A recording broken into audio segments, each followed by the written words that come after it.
Hello and welcome to the Peak Executive Partners Podcast. My name is Tim Blinkhorn and this is my business partner, Evan Keller. How are we doing today, Evan? Good, Tim. How are you? Doing great, thank you.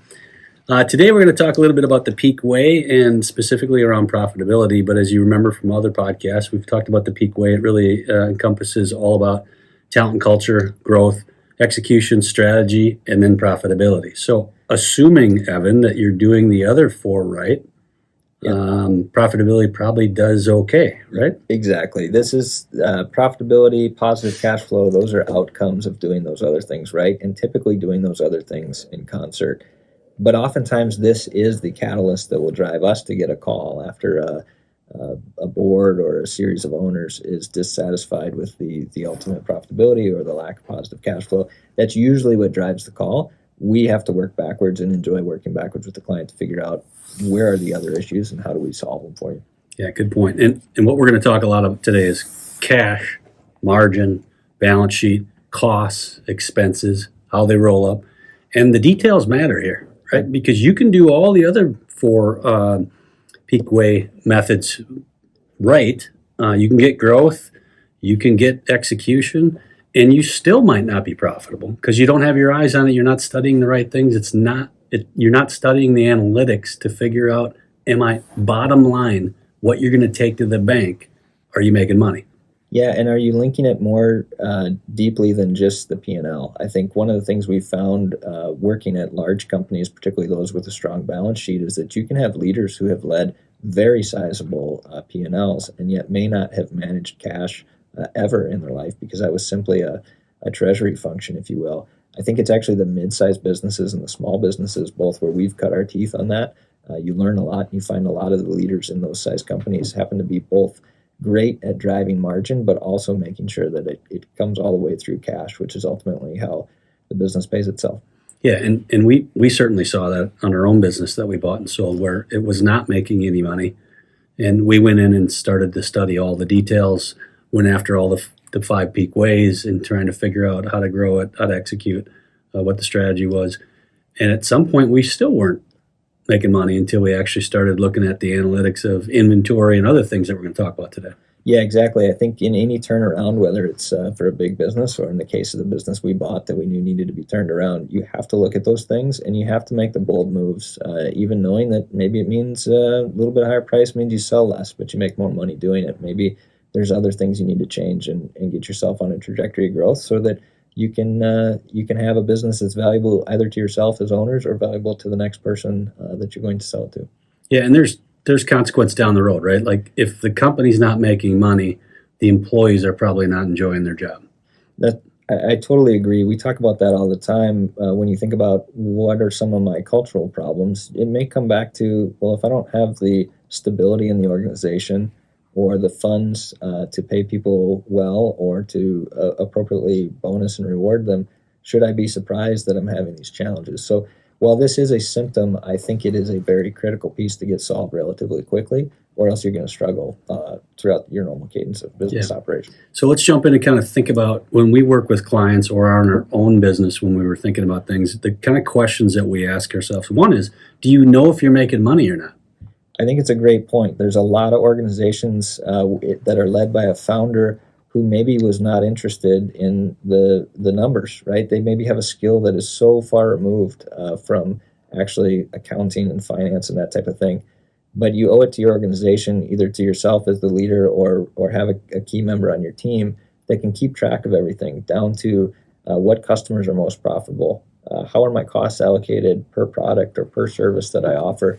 If you can't answer those things, you're really going to struggle to succeed in margin expansion and ultimately driving cash. And it's not a surprise when we go into work with customers or dealer channels or wherever we were working at that some people didn't even balance their checkbooks. That's right. I think it's easy in a daily rhythm of what's the problem of the day to not really be thinking about this holistically. And so profitability, like we said, is simply an outcome. So you have to set a target and work back on how am I going to get there. Everything from driving out cost in cost of goods sold, achieving better margin through pricing, spending less in operating expenses. These are, it can look kind of complicated when you look across a lot of different lines, but ultimately there's 3 ways to grow the profitability of the business. Sell more of what you're already selling, expand the gross margin on the things you're selling, or reduce your operating expenses. You should probably be looking at all three and determining if there's a way to optimize. Yeah. So if I jump more into the questions, one of the questions I like in working with new clients is really, are you fully costed? Do you actually tie your cost directly to a product or a service so that you can really get the sense for what that full product cost is for that particular product? Talk about that a little bit. Yeah, exactly. I think what you'll find in organizations, particularly bigger organizations, perhaps that don't have really strong systems, ERPs, whatever it may be, it's difficult to tie every activity back to a product. But if you have a bunch of unallocated cost, then you have a really hard time driving cost out of the business because it's difficult to understand where it's at. So I would challenge businesses of all shapes and sizes to figure out where those costs ought to be allocated, come up with a defendable methodology, and understand what costs flex with volume and which ones are really fixed and need to be attacked in a different manner. And that does not have to be perfect, because there's several businesses we've gone into and looked at where they had no idea where to begin on how to allocate costs. And my answer is get started. Exactly. Because sometimes there's no perfect way to do it. Maybe it's percent of revenue, maybe it's percent of effort, whatever that ends up being.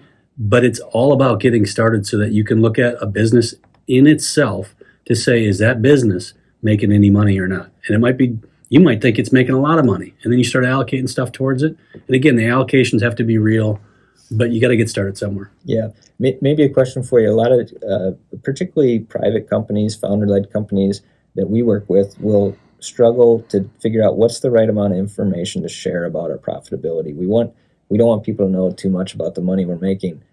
Talk about a few of the pitfalls and maybe bad behaviors that drives when folks are totally in the dark. Yeah, I think we've seen it both ways, right? Where we've looked at several different companies. Sometimes there's an owner that's very particular about keeping that to themselves, right? And I think that just breeds a lot of, he's making a ton of money when he might not be making a ton of money, but the employees still do because they don't get any communication. The flip side, I think the way that you and I operate and the way that we run our own business is we're pretty transparent, because what we always thought of is when we actually make money, we want our employees to make more money. We want them to actually be better off. And so we were directly clear about we're not making any money. And when we did make money, we were clear about, we might not have said, here's exactly the dollar amount we made versus we've gotten into profitability or here's what our numbers like.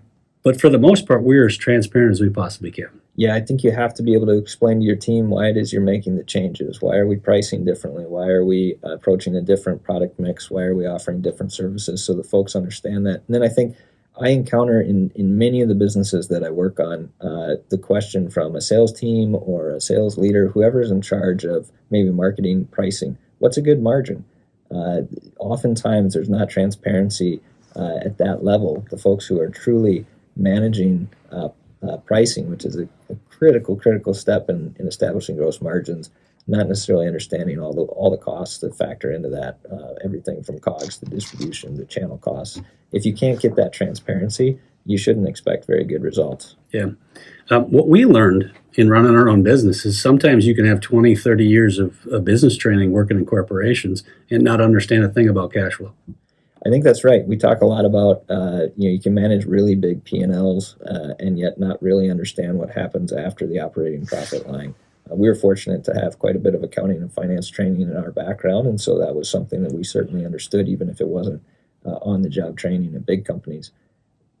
My guess is many people that listen to this that own their own business will have experience in this, that you can be making a lot of money at the op income line. You can be generating a really large tax bill because of that, and looking around saying, why am I not having a lot of extra cash to distribute to myself or give out to my team in bonuses, that type of thing. I'd encourage you then to start thinking about generating free cash flow. That's different than making money. Making money is on paper, my expenses are less than what I sold things for. Generating free cash flow is managing your accounts receivable to quickly cycle that into cash. It's about ensuring that your money's not wrapped up in unnecessary inventory. You maybe made money, but if that got redeployed into brown boxes in the back room or down in the warehouse, we got some experience with that. You're not going to ultimately have the ability to distribute that to the shareholders that should be getting a cash return.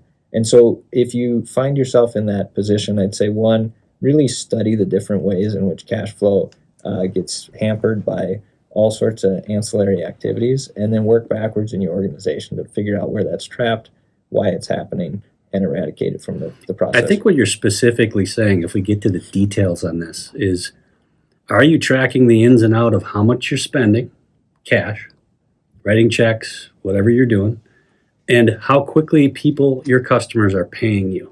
Absolutely. And you're looking at all of that on the details to make sure that you understand. And we did this when we went through our business for the first time. The first 8, 9 months was pretty interesting in understanding how some people pay us on 60 days, some people pay us on 90 days, some people didn't pay us at all. Yeah, ultimately, your goal should be trying to get as close to sort of a positive cash flow mechanism in that you're receiving cash inbound before your suppliers are being paid, right? Those are the best businesses. Those where you can build it that way. Not every business works in that format. Not every product is going to work that way. But you need to understand where your cash is going out, where your cash is getting trapped, so that profitability and free cash flow are truly linked, and it's not simply an accident. And there again, that's one where you need to be transparent with your team. I think we've got plenty of examples of people making capital expenditures or folks purchasing inventory, all for well-intended purposes, but without a clear visibility or understanding on how that links to positive cash flow. Yeah, I think some of the things that we've found with customers that we've worked with or in our own business is that it's easy to identify expenses, and it's easy to say, here's where they're at. But it's harder for people to actually use that as a mechanism to understand profitability. And what I mean by that is it's just as much a lever to pull as it is finding growth, as it is finding the next dollar of revenue. And some people forget that part. It's part of the expense. It's part of the business. It's part of the way we do it. It doesn't have to be. All the things that we've gone through in our own experience with owning our own business was really drawn towards, we knew every dollar was being spent, and we knew every dollar that we were owed. That's right. I think you talked about, particularly in the business that we bought and ultimately fixed and grew, we bought it because we knew it was in a really solid market that had a tremendous addressable space, and yet the prior ownership had struggled to make anything of it. By the time we sold it, it was doing north of 30% EBITDA, which is phenomenal, particularly for the size and scale of the business. And so I think you have to look at that and make all the small incremental changes that ladder up to a wildly different outcome. But again, remember that we are talking about typically measuring a symptom or identifying a symptom of other challenges somewhere else in the business, like inefficiencies that need to be driven out. Yeah, I want to break this down to blocking and tackling at the simplest form. And I want to give our customers in our audience, I want to give them very specific examples of what we did in our business. When I look at what we did in the first 6 months, 9 months, 12 months of owning that business, if you look through the things that we did that were not being done, to me, this is basic blocking and tackling. I'll throw some of these out there and you can comment on them. Really is, we used to estimate, it would take us, 20, 30 minutes to come up with an estimate, a quote for estimate. And we never captured our time in doing that. So we added a cost for that. We raised our call rates and our minimums. Remember, we put minimums on certain things because the market, number one, the market bear it, but two, that we weren't capturing all that we wanted to capture. We put a 4% materials charge onto customers because that's what our employees do when they're at Home Depot and everywhere else that they're at in regards to buying blades and things that actually are used on the job. So we weren't covering that cost. We weren't charging sales tax properly. We figured that out. How do you sync up the cost in the system with actually the cost that we got this week, not last week, right? Because costs change. So we did a lot of what I would call blocking and tackling basics to help us figure out how to, and none of those hurt the customers, meaning we didn't lose any customers. And all of those were things that we probably should have been doing from the beginning. Yeah, and while this is not an M&A diligence podcast, I think this is ultimately what we were able to identify, those items coming in that got us confident that a business that's in that services a large addressable market, ultimately with those modest tweaks would be one that could be highly profitable, and ultimately was. And so I think you highlight those basic elements, though, and this links back to many of the other discussions we've had about really understanding the market, understanding the customer, and understanding the detail to know, not just on a white paper, that those are things you think would be great. We've all seen M&A white papers go bad because someone made a wrong assumption that, well, we'll just take 2% price and that'll solve all problems.